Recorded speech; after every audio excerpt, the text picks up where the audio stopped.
Imaginen esta escena. Estás llenando un formulario en Internet. O quizás estás pasando migración en un país que no habla español. El oficial mira tu pasaporte, te mira a ti, y luego mira esa larga cadena de letras que llamas nombre. Para ellos eres una anomalía matemática.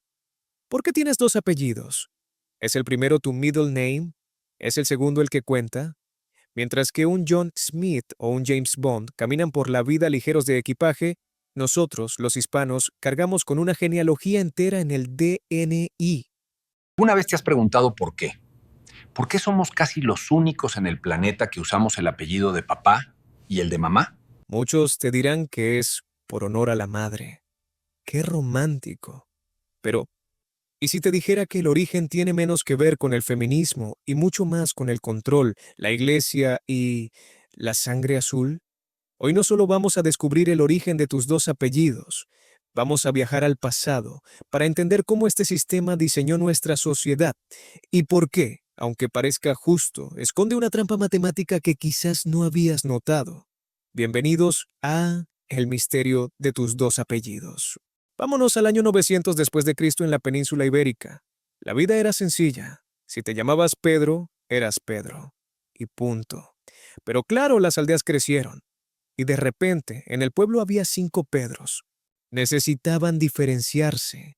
Así nacieron los primeros apellidos, que en realidad eran apodos. Si Pedro vivía cerca del río, era Pedro del Río. Si era hijo de Gonzalo, era Pedro González. El sufijo es significa hijo de. Si era herrero, pues Pedro Herrera. Hasta aquí todo normal. Esto pasaba en Inglaterra, Smith, en Alemania, Müller y en Francia. Pero aquí viene el giro dramático. La nobleza castellana tenía un problema. Ellos no querían ser confundidos con el vulgo. Y sobre todo, querían dejar muy claro quién heredaba sus tierras y sus títulos. En el resto de Europa, la mujer, al casarse, pasaba a ser propiedad legal del marido. Adiós a su apellido, adiós a su identidad. Se convertía en la señora de tal. Pero en Castilla, las leyes eran peculiares. Las mujeres nobles conservaban propiedades y linaje. Y para demostrar que un hijo venía de la unión de dos casas poderosas, digamos los Castilla y los Aragón, empezaron a usar ambos nombres. Era una herramienta de marketing medieval. Miren mi nombre, tengo poder por lado y lado. Pero ojo, esto era un lujo de ricos. El pueblo llano seguía siendo un desastre.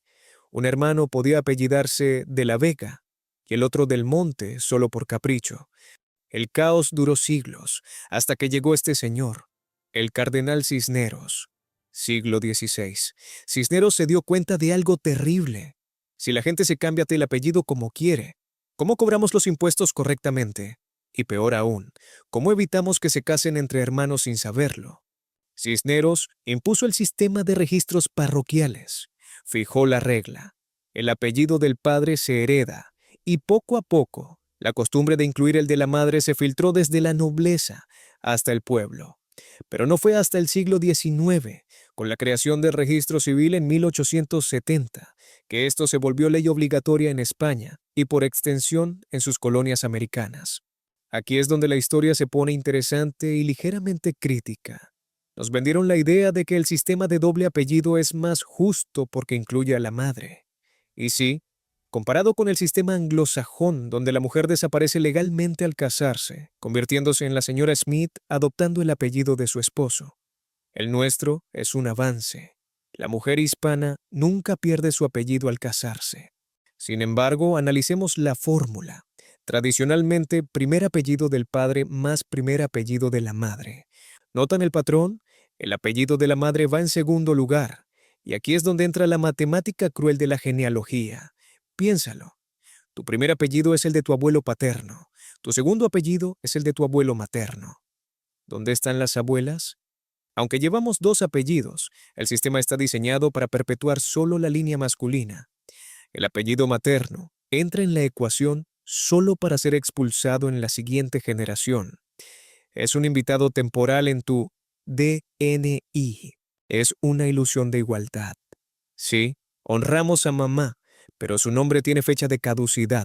Tus hijos lo llevarán al final Y tus nietos probablemente ni sepan cuál era. Curiosamente, nuestros vecinos los portugueses, y por ende los brasileños, lo hacen al revés. En el sistema luso, el apellido de la madre suele ir primero y el del padre al final, porque consideran que el último es el más importante de la familia. Es la misma lógica patriarcal, pero con distinto orden de factores. Ahora volvamos al presente. Vivimos en un mundo globalizado dominado por sistemas informáticos anglosajones. Si te llamas María García López y te vas a Estados Unidos, el sistema colapsa. Creen que García es tu middle name. Te llaman Mes López. O peor, unen todo con un guión, García López. Esto ha forzado a muchos latinos a mutilar su identidad para encajar, a borrar a su madre del pasaporte para que el banco entienda quiénes son. Es una colonización cultural silenciosa. Simplificar nuestra historia para que quepa en una base de datos de Excel. Pero hay esperanza. Las leyes están cambiando. En España y en varios países de Latinoamérica ya no es obligatorio que el apellido del padre vaya primero. Puedes elegir poner el de la madre primero. Suena revolucionario. Lo es.